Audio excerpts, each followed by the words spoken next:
This is Curtis Linton with the School Improvement Network. We are here at Learning Forward 2010 in Atlanta with Andy Hargraves, Thomas Moore Brennan, Chair in Education at Boston College, co-author of The Fourth Way with Dennis Shirley, and also co-author of Sustainable Leadership. Sustainable Leadership, yes, that's Sustainable right. Leadership with Dean Feen. So thank you for being here with us. Thanks, Curtis. Yeah. And I'd really love to know, so you've written The Fourth Way.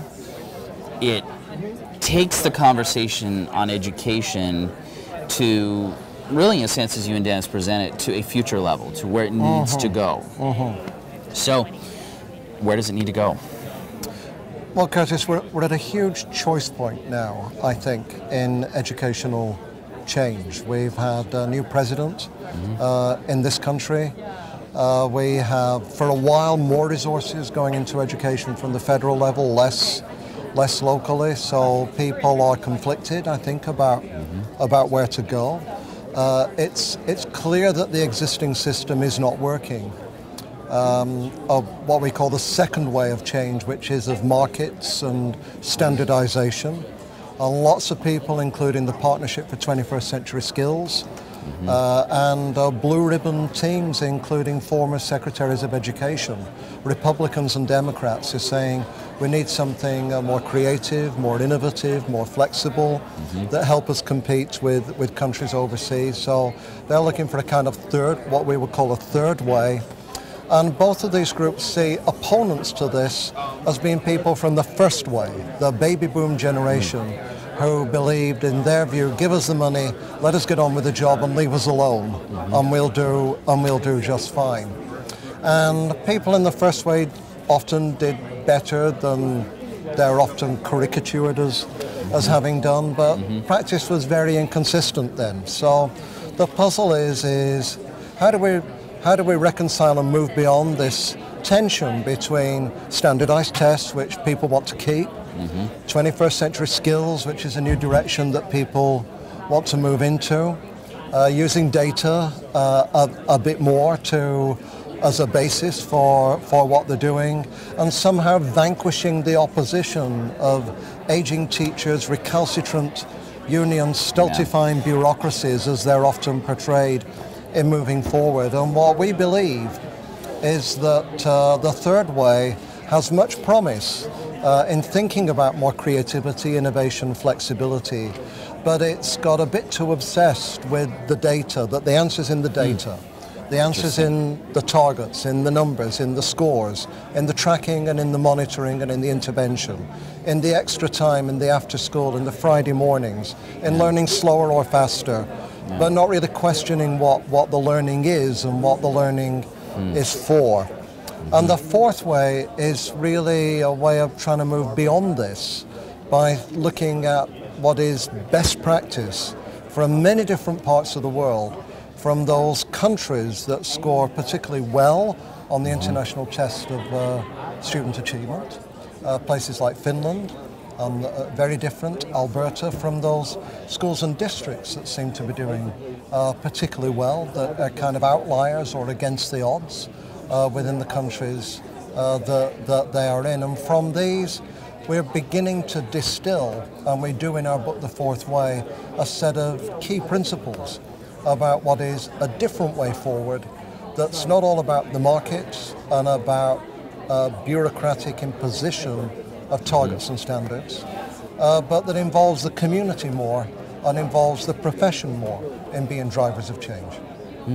So could you say that the fourth way would move us towards a more intuitive nature of teaching, and kind of a qualitative approach to teaching versus, if I'm interpreting what you're saying correctly, the third way is more of a quantitative approach to education? The third way looks at the numbers and the data to excess of things that you can't easily measure, but are very important. Arts, social studies, music, physical education. We're in a nation that has a plague of obesity, where kids are excessively addicted to the internet, to text, to cell phones, to iPods. Everything begins with I in the generation that we're in now. And so the school is uniquely a place where these other enriching experiences can happen. So we need more of a balance, I think, than what we have now. The test for teachers is, I think, on the one hand, in the fourth way, teachers will and should get more autonomy from government. Really to be able to innovate, to create, to collaborate together. They have to be highly qualified to be able to do that. But in Alberta they do this in the Alberta Initiative for School Improvement, where 90% of the schools in a government of 39 years of Conservative government, 90% of the schools with government funding design innovations together that help the kids that they know best and that turn the teachers on to learning in the broadest sense. And in Finland, it's a very decentralized system, and there's great autonomy for teachers, and they work together to design curriculum for their municipalities. So on the one hand, there's more autonomy from government that sets broad standards but leaves a lot of discretion. At the same time, teachers have to let go of their autonomy from the community, from parents and people around them who need to be not just watching what the scores are or reading the report cards or moving their kids from one school to another, but getting engaged with what the school is doing, getting invested in what the school, having a say in what the school is doing. So the fourth way is about more autonomy from government and bureaucracies, but less autonomy from parents and communities. It's more professionalism and more democracy. That's very fascinating.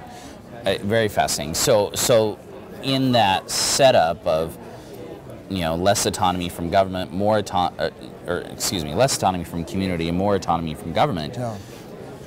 In terms of responsibility towards the students, accountability even, where's that coming from?